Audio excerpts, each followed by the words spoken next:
மீண்டும் உங்களை நாம் சந்திப்பதிலே மிக்க மகிழ்ச்சி அடைகின்றோம். நான் இலங்கையில் இருந்து பதுளை போதனா வைத்தியசாலையில் இருந்து வைத்தியர் கிருஷான் வேதநாயகம். இந்த வாத காய்ச்சல் அல்லது ருமட்டிக் ஃபீவருக்குரிய சிகிச்சை முறைகளை நாங்கள் பார்த்து கொண்டிருக்கின்றோம்.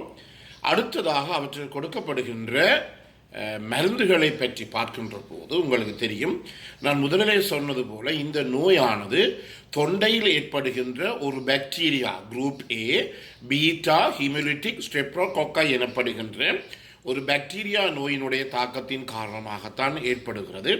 எனவே இந்த நோயை நாங்கள் கண்டுபிடித்தவுடன் உடனடியாகவே அந்த நோயாளிக்கு நாங்கள் இந்த கிருமியை, இந்த பாக்டீரியாவை அழிக்கின்ற மருந்துகளை நாங்கள் உடனடியாகவே தொடங்க வேண்டும்.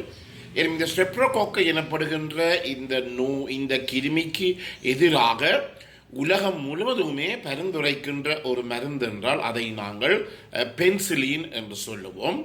இந்த பென்சிலினை நாங்கள் என்ன செய்யலாம், ஊசி மருந்தாகவும் ஏற்றலாம். ஆனால் சாதாரணமாக நாங்கள் அந்த நோயாளிக்கு இந்த பென்சிலின் குளுசையை நாங்கள் 500 மில்லிகிராம் ஒரு நாளைக்கு 4 தரம் 10 இருந்து 14 நாட்களுக்கு நாங்கள் கொடுப்போம். இதற்கு முடிப்பதற்குரிய முக்கிய காரணம் என்ன, இந்த ருமட்டிக் காய்ச்சலை மீண்டும் இது பழைய நிலைக்கு திருப்பாது. ஆனால் மேலதிகமாக ஏதாவது ஒரு பாக்டீரியா இந்த தொண்டையில் இருக்குமாக இருந்தால், தொண்டை அலர்ச்சி காரணமாக சோத்ரோட் என்று சொல்லுவோம், தொண்டை அலர்ச்சி காரணமாக அந்த இடத்திலே ஏதாவது மேலதிக பாக்டீரியா இருக்குமாக இருந்தால் அந்த பாக்டீரியாவை நாங்கள் அழிப்பதற்காக, கொல்லுவதற்காகத்தான் நாங்கள் இந்த பென்சிலின் குளுசையை நாங்கள் தொடங்குகிறோம். எனவே இது சாதாரணமாக கொடுக்கின்ற போது சில நேரங்களிலே சில பேருக்கு இந்த அலர்ஜிக் இருக்கும், ஒவ்வாமை இருக்கும். உங்களுக்கு தெரியும், இந்த 2ஆம் உலக யுத்த காலங்களிலே மருத்துவத்தில் ஏற்பட்ட மிக பாரதூரமான மிகப்பெரிய புரட்சி என்றால் இந்த பென்சிலின் எனப்படுகின்ற மருந்து கண்டுபிடிக்கப்பட்டது. எனவே இந்த பென்சிலின் எனப்படுகிற மருந்து கண்டுபிடிக்கப்பட்ட பிற்பாடு நோய் தொற்று காரணமாக, கிருமி காரணமாக யுத்தத்திலே காயப்பட்டவர் என்றாலும் பரவாயில்லை, பல பேருடைய உயிர்கள், எத்தனை லட்சக்கணக்கான உயிர்கள் காப்பாற்றப்பட்டது. எனவே இந்த பென்சிலின் என்பது உடலுக்கு மிகவும் ஒரு உன்னதமான ஒரு மருந்தாக இருக்கின்றது. ஆனால் சில பேருக்கு இது சில நேரங்களில் இது ஒவ்வாமை அல்லது அலர்ஜிக்கை ஏற்படுத்தக்கூடியதாக இருக்கும். எனவே அந்த இடத்திலே நாங்கள் இந்த ஒவ்வாமை எனப்படுகிற பிரச்சனை இருக்கின்ற இடத்திலே இதற்கு பதிலாக வேறு இந்த பென்சிலின் எனப்படுகிற மருந்துக்கு பதிலாக எரித்ரோமைசினோ அல்லது சல்ஃபனமைட்ஸ் போன்ற வேறு மருந்துகளை எங்களாலே பாவிக்கக்கூடியதாக இருக்கும். எனவே இது ஒரு வைத்தியருடைய அவரது தனிப்பட்ட தீர்மானமாகத்தான் இருக்க வேண்டும். எனவே சாதாரணமாக இந்த பென்சிலின் எனப்படுகிற மருந்து தான் மிகவும் உன்னதமானது. எனவே இதன் பிற்பாடு நாங்கள் என்ன செய்கிறோம், நான் முதல்ல சொன்னது போல அந்த நோயாளிக்கு காய்ச்சல் இருக்கின்றது, அவருக்கு மூட்டுகள் எல்லாம் வீங்கி அக்யூட் ஆர்த்ரைட்டிஸ் இருக்கிறது, மூட்டுவாதம் இருக்கிறது, 3ஆவதாக இருதயம் பாதிக்கப்பட்ட அக்யூட் கார்டைசிஸ் இருக்கிறது என்றால் அவரை நாங்கள் கட்டாயமாக ஒரு கட்டிலே வச்சு ஸ்ட்ரிக்ட் பெட் ரெஸ்ட் என்று சொல்லுவோம். கட்டாயமாக அந்த நோயாளியை கட்டிலே வைத்து நாங்கள் பராமரிக்க வேண்டும். அதன் பிற்பாடு காய்ச்சல் குறைவடைகின்றது, இந்த மூட்டு வலி, மூட்டு வீக்கம் எல்லாம் குறைவடைகிறது. இருதயத்தில் அவர் நோயாளி சாதாரணமாக மூச்செடுக்கக்கூடியதாக இருக்கும், மூச்சு விட முடியாத தன்மை அல்லது இதயம் வேகமாக வேலை செய்கின்ற தன்மை எல்லாம் குறைந்து கொண்டு போகிற போது நாங்கள் அந்த நோயாளியை கொஞ்சம் கொஞ்சமாக அசைக்க முடியும், மொபிலைஸ் பண்ண முடியும், அவரை நடக்க சொல்லலாம், எல்லாம் செய்யலாம். அப்புறம் சாதாரணமாக 10 இருந்து 14 நாட்கள் செல்லுகின்ற போது அந்த நோயாளியை நாங்கள் வீட்டுக்கு மீண்டும் அழைத்து செல்லக்கூடியதாக இருக்கும். ஆனால் இதன் பிற்பாடு முக்கியமாக கவனிக்க வேண்டியது, நாங்கள் உங்களுக்கு தெரியும், நாங்கள் எங்களுடைய இருதயத்தை படம் பிடித்து பார்ப்போம், அதாவது எக்கோ கார்டியோகிராஃபி என்று சொல்லுவோம். எனவே இது செய்து பார்த்திருப்போம். எனவே அதன் பிற்பாடு மீண்டும் அந்த நோயாளியை நாங்கள் வீடுகளுக்கு செல்ல அனுமதிக்கும் முதல் மீண்டும் ஒரு முறை நாங்கள் அந்த எக்கோ கார்டியோகிராஃபியை செய்து பார்ப்போம். அதாவது இருதயத்தை நாங்கள் படம் பிடித்து பார்ப்போம்.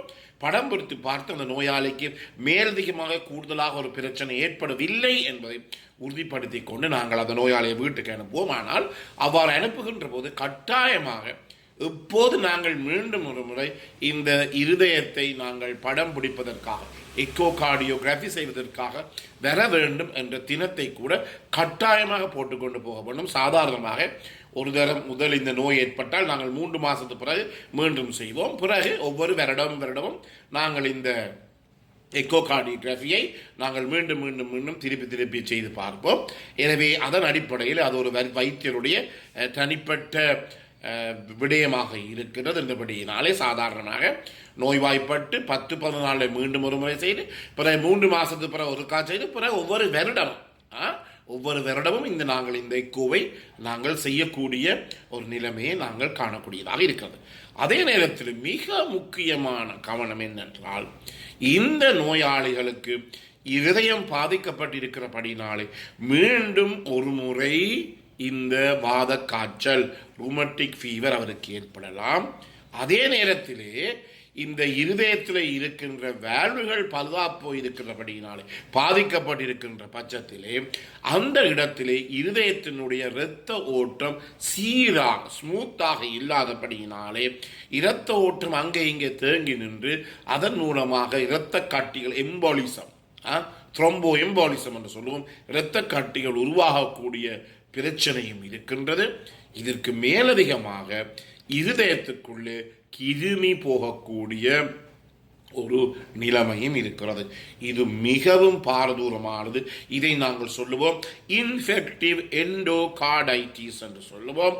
இருதயத்துக்குள்ளுக்குள் கிருமிகள் போனால் மிகவும் கஷ்டம் அந்த நோயாளியை நாங்கள் மீட்டுக்கொள்வது. அதே நேரத்தில் அப்படி சென்றால் அவருக்கு 6 கிழமைகள், அதாவது 42 நாட்கள் தொடர்ச்சியாக ஊசி மூலமாக அவருக்கு இந்த நோய் கொல்லுகின்ற மருந்துகளை ஆன்டிபயோட்டிக்ஸை நாங்கள் ஏற்ற வேண்டிய ஒரு பிரச்சனை இருக்கின்றது. என்றபடியினாலே நாங்கள் என்ன செய்ய வேண்டும்? இந்த நோயாளிக்கு மீண்டும் ஒரு முறை இந்த ரூமட்டிக் காய்ச்சல் வாத காய்ச்சல் ஏற்படாமல் தடுக்க வேண்டும். இரண்டாவதாக ஏதோ ஒரு பொறிமுறை காரணமாக இந்த இரத்தத்துக்குள்ளே கிருமி செல்லுமாக இருந்தால் அந்த இரத்தத்தினூடாக அந்த கிருமிகள் எல்லாம் இருதயத்துக்கு எடுத்து செல்லப்பட்டு இருதயத்தில் இருக்கின்ற இந்த வேல்வுகளினுடைய பழுதடைந்த தன்மை காரணமாக இந்த கிருமிகள் இருதயத்துக்குள்ளே செல்லக்கூடிய ஒரு சந்தர்ப்பத்தை நாங்கள் என்ன செய்து கொள்ள வேண்டும்? 100க்கு 100% குறைத்துக் கொள்ள வேண்டும். இதுதான் மிக மிக முக்கியமான விடயமாக இருக்கிறது. பிந்திய காலங்களிலே எவ்வாறு இந்த வாதக்காய்ச்சல் ஏற்பட்ட நோயாளிகளை எங்களாலே காப்பாற்ற முடியும் வேண்டும் என்ற ஒரு நிலைமை எங்களுக்கு இருக்கிறது. இதை நாங்கள் ஒவ்வொரு பெற்றோரும், அதாவது இந்த நோயினாலே பாதிக்கப்பட்ட பிள்ளைகளுடைய பெற்றோர் ஒவ்வொருவரும் மிகுந்த அவதானமாக பார்த்து கொள்ள வேண்டும். இதை பற்றி நாங்கள் அடுத்த நிகழ்ச்சியிலே பார்க்கலாம். எனவே இந்த நிகழ்ச்சி உங்களுக்கு பிடித்திருந்தால் இதை நீங்கள் மற்றவர்களுக்கு அறிமுகப்படுத்துங்கள். இதை லைக் பண்ணலாம், ஷேர் பண்ணலாம். அதே நேரத்திலே பிடித்திருந்தால் இதை நீங்கள் சப்ஸ்கிரைப் பண்ணலாம். மேலதிக தகவல் தேவையாக இருந்தால் 0094 77 735 62 45 மூலமாக தொடர்பு கொள்ள முடியும். பிறந்திருக்கின்ற நாள் உங்கள் அனைவருக்கும் இனிய பொழுதாக அமைய அனைவருக்கும் பொதுவான இறைவனை வேண்டி விடைபெறுகின்றேன். நன்றி, வணக்கம்.